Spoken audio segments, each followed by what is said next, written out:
నమస్కారం. స్వతంత్ర TV DNA live షోకి స్వాగతం. నేను మీ లక్ష్మీ హారిక. తెలంగాణ సంస్కృతికి ప్రతీక, అడ్డంకులను తొలగించే అమ్మవారి జాతర. లష్కర్ బోనాల కోలాహలంతో జంట నగరాలు భక్తి పారవస్యంలో మునిగి తేలుతున్నాయి. పోతురాజుల విన్యాసాలు, కఠాల ఊరేగింపులతో సికింద్రాబాద్ ఉజ్జయిని మహంకాళి క్షేత్రం ఆధ్యాత్మిక శోభను సంతరించుకుంది. మరోవైపు బంధాల విలువను, స్నేహపు మధురిమను గుర్తు చేస్తూ ఇవాళ అంతర్జాతీయ స్నేహితుల దినోత్సవం. సో స్వతంత్ర టీవీ ప్రేక్షకులందరికీ లష్కర్ బోనాలు మరియు హ్యాపీ ఫ్రెండ్షిప్ డే శుభాకాంక్షలు. అయితే ఈ పండుగ వాతావరణం నడుమ తెలుగు రాష్ట్రాల్లో రాజకీయ వేడి ఏమాత్రం తగ్గలేదు. తాజా వార్తల వెనుక వాస్తవాలు, రాజకీయ కోణాల గురించి మనకు విశ్లేషణ అందించడానికి ప్రముఖ senior journalist, political analyst Shri ఎం కోటేశ్వరరావు గారు ఈరోజు మనతో లైవ్లో ఉన్నారు. సార్ నమస్తే సార్, డిఎన్ఏ లైవ్ షోకి స్వాగతం. నమస్తే. ఓకే, అయితే ముందుగా మనం మీడియాలో వచ్చిన టాప్ హెడ్లైన్స్ని చూద్దాం. ఇక ఈరోజు డిఎన్ఏలో వచ్చిన ముఖ్య అంశాలని చూద్దాం. సో ఫస్ట్ మనం తీసుకున్నట్లయితే pioneer paper, Sunday pioneer paper ఏమొచ్చేసిందంటే ఇందులో main headlines: CM vows to protect every lake, hails HYDRAA's efforts to revive lakes in Hyderabad. So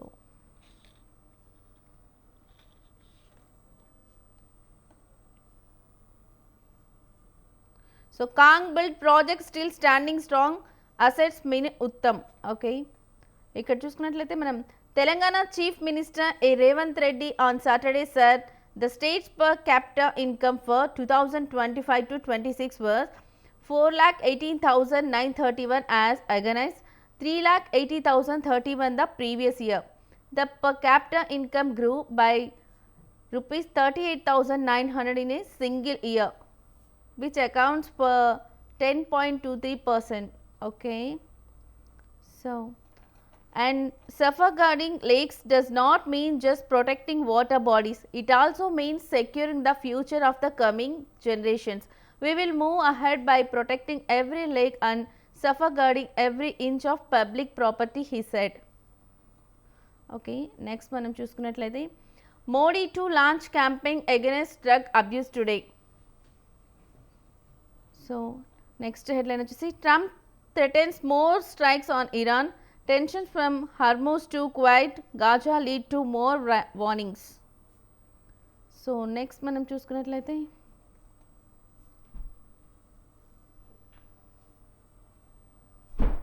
okay, pioneer పేపర్లో ఉన్నటువంటి మెయిన్ హెడ్లైన్స్ ఇవి. సో నెక్స్ట్ మనం నమస్తే తెలంగాణకు వెళ్ళిపోదాం. నమస్తే తెలంగాణలో మనకు వచ్చేసి మెయిన్ హెడ్లైన్స్: ఇదిగిదిగో పునరుజ్జీవం, కొడంగల్ ఎత్తిపోతా. సో విమర్శించిన వాళ్ళే ఎత్తిపోస్తున్నారు. హైదరాబాద్ ఆస్తులపై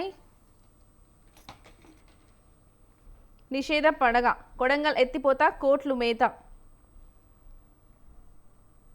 సో ఇవి నమస్తే తెలంగాణలో వచ్చినటువంటి మెయిన్ హెడ్లైన్స్. నెక్స్ట్ మనం దిశ పేపర్ని చూసుకున్నట్లయితే కమర్షియల్ సిలిండర్ 206 తగ్గింపు, హోటళ్లు వాణిజ్య సంస్థలకు కేంద్రం ఊరట, స్థిరంగా డొమెస్టిక్ సిలిండర్ ధర. ఓకే, పసిడి పంచ్, కామన్వెల్త్ గేమ్స్లో పథకాల పంట, బాక్సింగ్లో 7 బంగారు పథకాలు, పారాషూట్లతో మరో గోల్డ్ మెడల్. ఓకే, కొత్త ప్రాజెక్టులు లేవు, పెండింగ్లో ఇరిగేషన్ ప్రాజెక్టులపైనే ఫుల్ ఫోకస్. క్యాబినెట్ విస్తరణ లేనట్టేనా, ఈ టర్మ్లో కొత్త మంత్రులు ఉండకపోవచ్చు, సీఎం సన్నిహిత లీడర్ల మధ్య టాక్. ఓకే, నెక్స్ట్ మనం వెలుగులో చూసుకున్నట్లయితే మెయిన్ హెడ్లైన్స్ వచ్చేసి హెల్తీ ప్లేట్ యంగ్ లైఫ్ అంట. సో క్రీమ్స్ కాదు, కిచెన్ని నమ్ముతున్న 40 ఏజ్ గ్రూప్ వాళ్ళు, స్లో ఏజింగ్కి kitchen reset. Okay, so next మెట్రోకు మళ్ళీ కేంద్రం బ్రేకులు, ఢిల్లీలో కేంద్ర మంత్రులతో చర్చలు జరిగిన నెల గడిచిన కదలని ఫైల్. అండ్ మరో హెడ్లైన్ చూసుకున్నట్లయితే డబుల్ స్పీడ్తో ఏపీ అభివృద్ధి, ఫార్మా టెక్నాలజీ మ్యానుఫ్యాక్చరింగ్ హబ్గా తీర్చిదిద్దుతామంటున్న ప్రధాని మోదీ. సో భోగాపురంలో అంతర్జాతీయ విమానాశ్రయం ప్రారంభం, మోదీని తిడితే నాకు కన్నీళ్ళు వచ్చాయి, సో మోదీ మీద మాట పడితే మా మీద పడ్డట్టే, పవన్ కళ్యాణ్ చెప్తున్నారు ఈ మాటలు. తిట్టిన వారిని కూడా క్షమించే గొప్ప మనసున్న మీ పాదాలకు నమస్కారం, ఒక్కరోజు కూడా సెలవు తీసుకోకుండా దేశం కోసం పనిచేస్తున్నారు, మిమ్మల్ని కొట్టే నాయకుడు లేడు రాబోడు అంటూ పొగడతలు. సో నెక్స్ట్ ఎస్ఆర్ఎస్పీ ఆయకట్టుపై నీటిపై 2 రోజుల్లో ప్రకటన, నామినేటెడ్ పార్టీ పదవుల భర్తీపై పీసీసీ ఫోకస్. సో వెలుగులో ఉన్నటువంటి మెయిన్ హెడ్లైన్స్ ఇవి. నెక్స్ట్ మనం ఆంధ్రజ్యోతిలో చూసుకున్నట్లయితే కొత్తగా రెక్కలు వచ్చినాయి. సో భోగాపురం విమానాశ్రయం జాతికి అంకితం, అంగరంగ వైభవంగా పండుగల కార్యక్రమం. స్వర్ణాంధ్రకు శుభదినం. వికసిత్ భారత్కు AP growth engine. Next Bhogapuram grand takeoff. Okay, ఎటు చూసినా జనసంద్రమే, ఉదయం నుంచే ప్రభంజనం. అంచనాలకు మించి పోటెత్తిన వైనం, ఎయిర్పోర్ట్కు వెళ్లే దారులన్నీ కిటకిట. సభ ప్రాంగణంలో 2 లక్షల మంది, చోటు లేక బయట మరో 1.5 లక్షల మంది. ఏర్పాట్లపై ప్రధాని సీఎం సంతృప్తి. ఉత్తరాంధ్ర ఇకపై ఉత్తమాంధ్ర. సో మోదీని మించిన నేత మరొకరు లేరు. ఈ దఫా డీలిమిటేషన్ లేనట్టే. ప్రస్తుత సమావేశాల వరకు మహిళా బిల్లును పక్కన పెట్టాలని నిర్ణయం. సో శనివారం శ్రీశైలం డ్యాం క్రస్ట్ లెవెల్కు చేరిన నీరు వడివడిగా కృష్ణమ్మ. ప్రజల్ని చీమలతో పోల్చేవారు జడ్జీలవుతున్నారు. రాజ్యాంగ విలువలకు పూర్తి వ్యతిరేకమైన వ్యాఖ్యలు చేస్తున్నారు. జడ్జీల నియామకాల తీరు సరిగా లేదు, ఎంపిక కారణాలను పేర్కొనటం లేదు. సో మనం చూసుకున్నట్లయితే ఆంధ్రజ్యోతిలో ఉన్నటువంటి మెయిన్ హెడ్లైన్స్ ఇవి. నెక్స్ట్ మన సాక్షిలో చూసుకున్నట్లయితే ఉత్తరాంధ్ర అభివృద్ధికి రన్వే. భోగాపురం ఎయిర్పోర్ట్ ప్రారంభోత్సవంలో ప్రధాని మోదీ. హంద్రీనివా నీళ్లు లేవా. సో శ్రీశైలం ప్రాజెక్టులో 842.3 అడుగులకు చేరిన నీటి మట్టం. జల దిగ్బంధంలో 100 గ్రామాలు. హుటాహుటిన ఇల్లు ఖాళీ చేస్తున్న జనం. తిండి లేక ఇక్కట్లు పడుతున్న గ్రామీణులు. భద్రాచలం వద్ద 3వ ప్రమాద హెచ్చరికను దాటి ప్రవాహం. సో ధవళేశ్వరం బ్యారేజ్ వద్ద 2వ ప్రమాద హెచ్చరిక జారీ. గుండెపోటుతో ఒకరు మృతి, వరదలో మరొకరు గల్లంతు. సో మనం చూసుకున్నట్లయితే ఇవి సాక్షిలో ఉన్నటువంటి మెయిన్ హెడ్లైన్స్. ఓకే, ఇక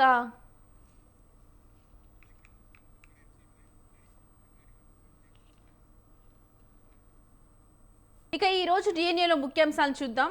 ఆంధ్రప్రదేశ్లో భోగాపురం ఎయిర్పోర్ట్ని ప్రధాని నరేంద్ర మోదీ ప్రారంభించారు. ఒకప్పుడు ఉద్యమాల గడ్డగా పేరు గడించిన ఉత్తరాంధ్ర ఇప్పుడు ఉపాధి అవకాశాల గడ్డగా మారుతోందని భోగాపురం ఎయిర్పోర్ట్ ఉత్తరాంధ్రకి సింహద్వారమని చెబుతున్నారు.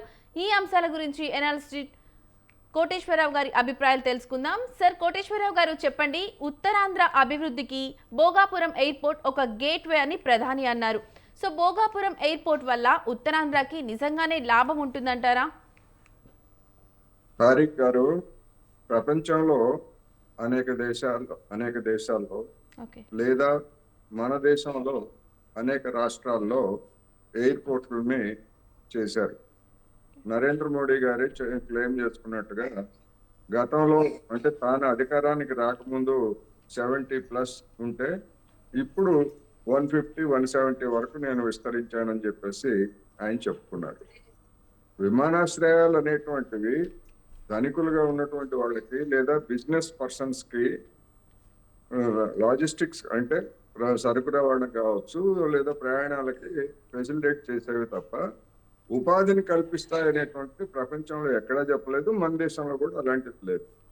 అందుకని భోగాపురం రాగానే ఏదో మొత్తం ఉత్తరాంధ్రలో ఉన్నటువంటి వలసలన్నీ కూడా అంతరిస్తాయి, మొత్తం ఉత్తరాంధ్ర నుంచి వలస వెళ్ళినటువంటి వాళ్ళందరూ తిరిగి తమ జిల్లాల కంటే శ్రీకాకుళం, విజయనగరం, విశాఖ జిల్లాలకి త్వరగా వచ్చేస్తారు అన్నట్టుగా గత కొద్ది రోజులుగా పెద్ద ఎత్తున ప్రచారం సాగుతూ ఉంది.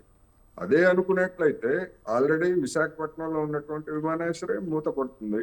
ఆ మూతపడినటువంటి విమానాశ్రయం భోగాపురంలో తెరుచుకుంటుంది.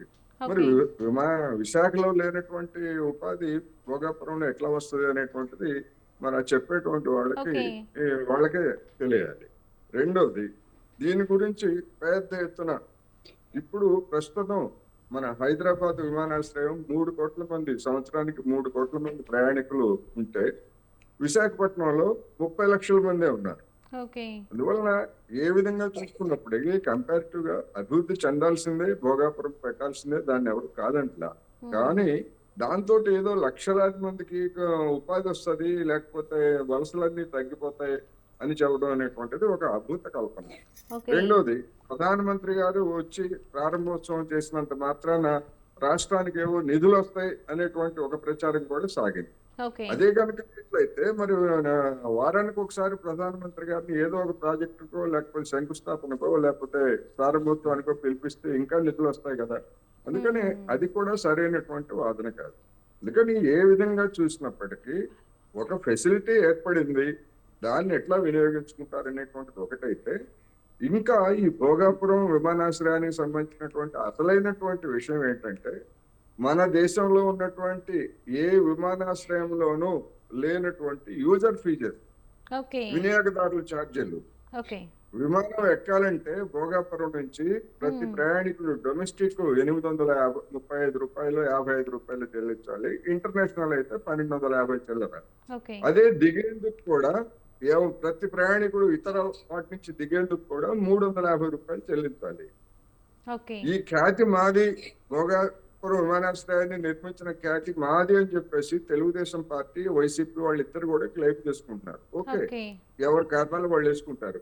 మరి ఈ ఎక్కడా లేనటువంటి దేశంలో ఎక్కడా లేనటువంటి యూజర్ ఫీచర్స్ వసూలు చేసేటువంటి ఖ్యాతి ఎవరి ఖాతాలో వేసుకుంటారు. ఓకే.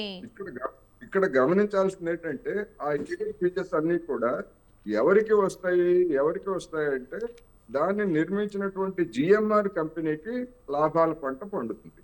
ఓకే. అంటే ఒక ప్రైవేట్ కంపెనీకి లాభాల పంట పండించడానికి రెండు పార్టీలు మాదంటే మాదేనే పోటీ పడుతున్నాయి. మరి దీన్ని ఏమంటారు? ఈ ఖ్యాతిని ఎవరినో వేసుకుంటారు. అందుకని భోగాపురం రావాల్సిందే. ఎందుకు రావాలి? భోగాపురం గురించి ఎందుకు వచ్చిందంటే విశాఖలో ఉన్నటువంటి విమానాశ్రయము, అక్కడ నేవీ హెడ్ క్వార్టర్ ఉంది, మన కీలకమైనటువంటి మిలిటరీ హెడ్ క్వార్టర్. అందుకని వాళ్ళ కోసం ఏర్పాటు చేసింది విశాఖ విమానాశ్రయం తొలి రోజుల్లో. అంతే తప్ప సామాన్య ప్రయాణికుల పర్పస్ కాదు. ఎందుకంటే అప్పుడు చిన్న నగరం విశాఖ. అయితే తర్వాత వచ్చినటువంటి ప్రాబ్లం ఏంటంటే ఈ రక్షణకు సంబంధించినటువంటి వ్యవస్థలన్నీ ఉన్నాయి కనుక ఆ సమీపంలో విమానాలు ఎగరటం కానీ లేకపోతే ఇవన్నీ కూడా రక్షణకు ప్రమాదం కనుక ఆ విమానాశ్రయం బదులు ఎక్కడ మరొక చోట ఇంకొక విమానాశ్రయం నిర్మించాలనేటువంటిది ఎప్పటి నుంచో ఉన్నటువంటి ప్రతిపాదన. ఓకే కోటేశ్వరరావు గారు, అదే విధంగా మనం చూసుకున్నట్లయితే మీరన్నట్లు విజయనగరం, శ్రీకాకుళం, విశాఖ జిల్లాల్లో ఈ ప్రాజెక్టుల ప్రభావం అనేది ఇక రాబోయే రోజుల్లో స్థానిక సంస్థల ఎన్నికలపై లేదా రాజకీయ సమీకరణాలపై ఎలా ఉండబోతుంది అనుకోవచ్చు?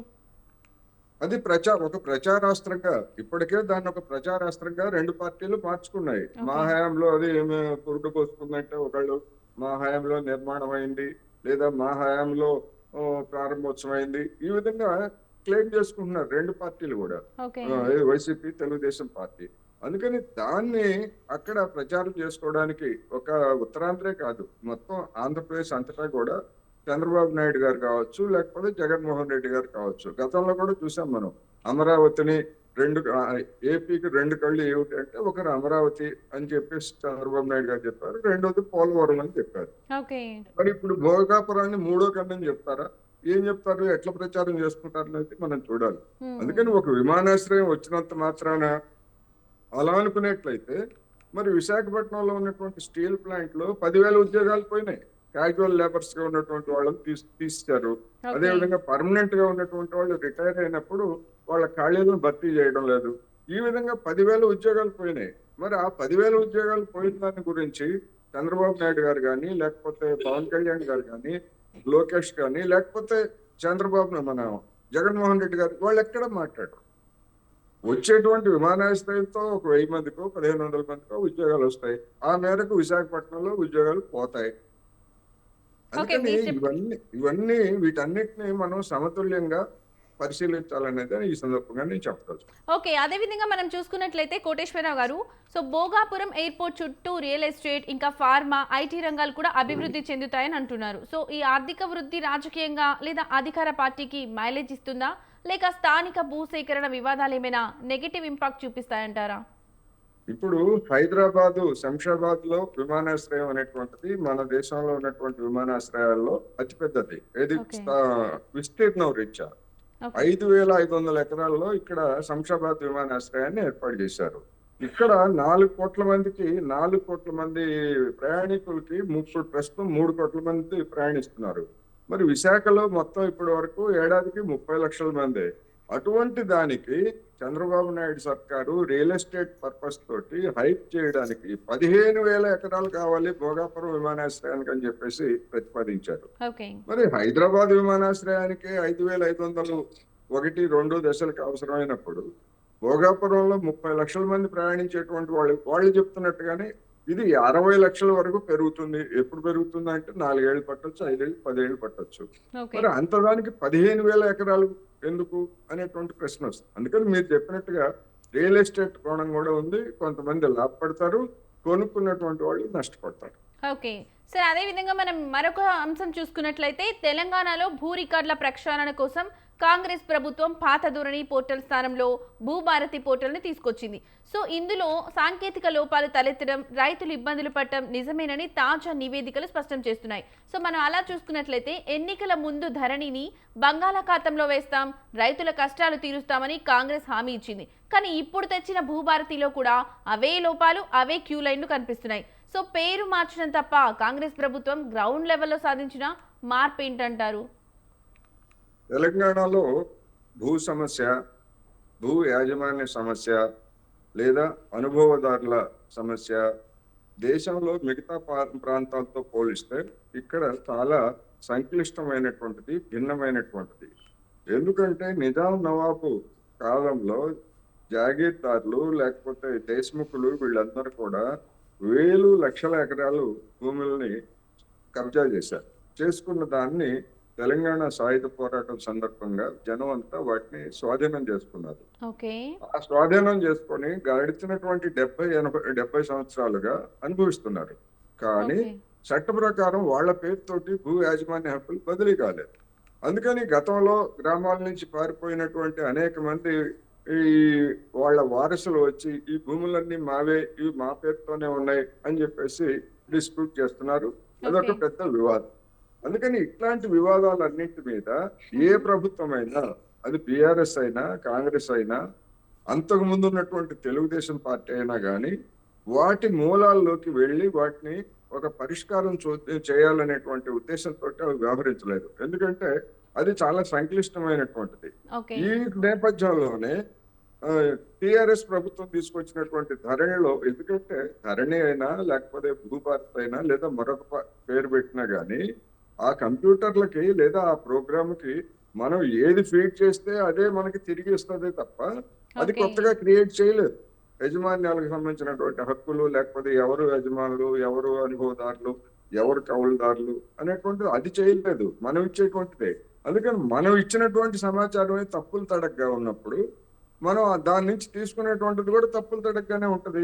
భూ ఓకే. విక్రయాలు లేకపోతే కొనుగోళ్లకు సంబంధించినటువంటి ఇవన్నీ కూడా గతంలో ఆ విధమైనటువంటి ఇబ్బందులు తలెత్తిన కారణంగానే టిఆర్ఎస్ పార్టీ ఓటమికి ఆ ధరణి పోర్టల్ అనేటువంటిది అది సృష్టించినటువంటి సమస్యలు కూడా ఒక ప్రధానమైనటువంటి కారణం. ఓకే. అందుకనే కోటేశ్వరరావు గారు, ఓకే, మీరు చెప్పండి. చెప్పినట్లు ఇప్పుడు మనం చూస్తే రాష్ట్రంలో దాదాపు 20 లక్షల ఎకరాల భూముల్లో వివాదాలుండి ఇంకా రైతులు కూడా రైతు భరోసా వంటి ప్రభుత్వ పథకాలకు, బ్యాంకు రుణాలకు చాలా దూరమయ్యారు. సో ఈ భూ సమస్యలను పరిష్కరించడంలో జరుగుతున్న ఆలస్యం రాబోయే ఎన్నికల్లో అధికార పార్టీ ఓటు బ్యాంకును దెబ్బతీస్తుందనుకోవచ్చా? ఖచ్చితంగా నేను అదే చెప్తున్నా. అంతకుముందు ధరణి అనేటువంటిది బీఆర్ఎస్ పార్టీని ఏ విధంగా ఇబ్బందులు పాలు చేసి ఓటమికి అదొక కారణం. అంటే అదే విధంగా ఇప్పుడు ఆ సమస్యలను పరిష్కరించకపోతే 2028 డిసెంబర్లో జరగాల్సినటువంటి ఎన్నికల్లో మళ్ళా రేవంత్ రెడ్డి సర్కార్కి లేదా కాంగ్రెస్ పార్టీకి అదే సవాలు ఎదురయ్యేటువంటి అవకాశాలు ఇప్పుడు కనిపిస్తున్నాయి. ఓకే. అందుకని ఆ సమస్యను పరిష్కరించాలి. సాదా బైనామాల పేరుతో ఉన్నటువంటి లావాదేవీలు ఉన్నాయి. అదే విధంగా కబ్జాదారులు అంటే సాగుదారులుగా ఉన్నటువంటి వాళ్ళు అనేక లక్షల మంది ఉన్నారు. ఓకే. వాళ్ళ పేర్లు మరి ఎట్లా ఎక్కించాలి అనేటువంటిది ఒకటి. మీరు చెప్పారు బ్యాంకు లోన్లు రావట్లేదని. Yes sir. కౌలుదారులుగా ఉన్నటువంటి వాళ్ళకి బ్యాంకు లోన్లు రావు. ఎందుకని? ఓకే. భూ యజమానులు కౌలుదారుల మధ్య ఒక రాతపూర్వకమైనటువంటి ఒక ఒప్పందం ఉంటేనే మ్మ్హ. దాని ప్రాతిపదికగా బ్యాంకులు కానీ లేదా మరొక సంస్థలు కానీ రుణాలు ఇస్తాయి. ఓకే. అదే విధంగా పిఎం కిసాన్ యోజన కావచ్చు, రైతు బంధు, రైతు భరోసా పేరు ఏదైనా పెట్టినప్పటికీ దాని నుంచి వచ్చేటువంటి సొమ్ము కూడా ఎవరైతే యజమానిగా ఉన్నారో వాళ్ళ ఖాతాకే వెళ్తున్నాయి. ఓకే. అంటే ఆబ్సెంటెడ్ ల్యాండ్ లాట్స్ అంటే వ్యవసాయం చేయనటువంటి వాళ్ళు, పట్టణాల్లో వ్యాపారం చేసేవాళ్ళు కావచ్చు, లేదా ఉద్యోగాలు చేసుకునే వాళ్ళు కావచ్చు, లేదా ఇతరత్ర వ్యవసాయం మానేసినటువంటి వాళ్ళు కావచ్చు, వాళ్ళ ఖాతాల్లో వెళ్తున్నాయి. వాళ్ళేమి వాస్తవ సాగుదారులైనటువంటి కౌలుదారులకు ఇవ్వట్లేదు. ఇదొక ఘర్షణ, సమాజంలో ఉన్నటువంటిది ఇదొక ఘర్షణ. ఓకే. అందుకని ప్రభుత్వం ఇచ్చేటువంటి ఏ సౌకర్యమైనా సబ్సిడీ అయినా కానీ యజమానులకు వెళ్తున్నాయి తప్ప కౌలుదారులకు వెళ్తలేదు. ఓకే. మరి వీటన్నిటి గురించి పరిష్కరించకుండా ఎవరు సాగుదారు, ఎవరు కౌలుదారు అనేటువంటిది గ్రామ సభల్లో తేల్చొచ్చు. కానీ ఓకే. ఆ గ్రామ సభలు పెట్టడానికి గతంలో బీఆర్ఎస్ ప్రభుత్వము సిద్ధపడలేదు, ఇప్పుడున్నటువంటి రేవంత్ రెడ్డి సర్కారు కూడా దాని గురించి, ఎందుకంటే అదొక తేనె తుట్టే. అనేక మంది భూస్వాములు, ధనిక రైతులు ఈ రెండు పార్టీల్లో వాళ్ళ యొక్క కీలకమైనటువంటి స్థానాల్లో ఉన్నారు. అందుకని వాళ్ళ హక్కులు వదులుకోవడానికి ఇక్కడ ఉన్నటువంటి భూస్వాములు ఏ పార్టీలైనా ఉండొచ్చు, వాళ్ళు బీజేపీలో ఉండొచ్చు, కాంగ్రెస్ ఉండొచ్చు, లేదా బీఆర్ఎస్ ఉండొచ్చు, వాళ్ళు ఎవరు సిద్ధం కాదు. వాళ్ళని వదులుకోవడానికి ఈ పార్టీలు కూడా సిద్ధం కావట్లేదు. అందుకనే సమస్య ఇదే విధంగా కొనసాగుతోంది. భవిష్యత్తులో కూడా ఇదే సమస్యలు కొనసాగుతాయి. ఓకే, కోటేశ్వరరావు గారు, అదే విధంగా మనం చూసుకున్నట్లయితే ధరణి ఇంకా భూభారతి లోపాలపై ప్రభుత్వం ప్రత్యేక విచారణ సిట్ వేసింది. సో ఇది కేవలం పాత ప్రభుత్వ పెద్దలను భయపెట్టడానికా, లేకపోతే రాజకీయ కక్ష సాధింపు కోసమే వాడుతున్నారా, లేకపోతే నిజంగానే తప్పు చేసిన వారిపై చర్యలు తీసుకుని రైతులకు న్యాయం చేస్తారన్నారా అంటారా, లేకపోతే అట్లా అనుకోవచ్చా? గతంలో ఉన్నటువంటి పోర్టల్ ద్వారా అధికారంలో ఉన్నటువంటి పెద్దలు కావచ్చు, లేదా వారి మద్దతుదారులు కావచ్చు, అక్రమంగా భూముల్ని స్వాహా చేసిన, లేకపోతే వివాదాస్పదంగా వాటిని మార్చినా గానీ అటువంటి వాటన్నిటిని కూడా విచారణ చేయడానికి ఏ ప్రభుత్వానికైనా అధికారం ఉంది. అయితే ఇప్పటి వరకు 2.5 సంవత్సరాలు గడిచిపోయాయి. ఈ 2.5 సంవత్సరాలలో ఏ అధికార పార్టీ కానీ లేదా వాళ్ళ అనుయాయులు కానీ ఈ విధంగా అక్రమాలకు పాల్పడి భూముల్ని కొట్టేశారు అని నిర్ధారణగా చేసినటువంటి ఉదంతం ఒక్కటైనా ఉందా అంటే ఇంతవరకు ఒక్కటి కూడా లేదు. కానీ ఈ విచారణలో తేలింది ఏమిటి అంటే, ఎప్పుడో రోడ్లకు ఇచ్చినటువంటివి, అదేవిధంగా ఇళ్ల స్థలాలుగా మార్చినటువంటి భూములు, ఇటువంటి వాటికి కూడా ఈ డబ్బు, ఈ ఖాతాల్లో ఉన్నటువంటి డబ్బు వెళ్తా ఉంది అనేటువంటి గుర్తించారు. అలాంటి వాటన్నిటికి కూడా నిలిపివేయాలి. అది ఎవరైనా, ఏ పార్టీ అయినా కానీ ఇన్ ప్రిన్సిపల్ అంగీకరించేదే. కానీ ఆ విధమైనటువంటి లోపాలు తప్ప ఫలానా బీఆర్ఎస్ నాయకుడు లేదా ఫలానా బీఆర్ఎస్ ఎమ్మెల్యే, మంత్రి దీన్ని భూభారతిని ఉపయోగించుకొని ఇక్కడ ఇన్ని చోట్ల ఇన్ని ఎకరాలు కొట్టేశారు లేదా అన్ని ఎకరాలు కొట్టేశారు అనేటువంటిది ఇంతవరకు ఎక్కడ రాలేదు. అందుకని మిగిలినటువంటి లోపాలు బయటపడ్డాయి తప్ప మీరన్నట్టుగా ఈ ప్రతిపక్షాన్ని భయపెట్టేటువంటి కానీ లేకపోతే ఇంకోటి కానీ ఇంతవరకు అయితే జరగలేదు. కానీ అలాంటి మేము అలా చేస్తాము అని చెప్పడం ద్వారా ఒక మైండ్ గేమ్ ఆడుతూ ప్రతిపక్షాన్ని లేదా ప్రత్యర్థుల్ని ఎవరినైనా కానీ అట్లా భయపెట్టేటువంటి అవకాశం అయితే ఉంది. కానీ ఇంతవరకు అలాంటిది ఎక్కడ జరగలేదు. Okay, so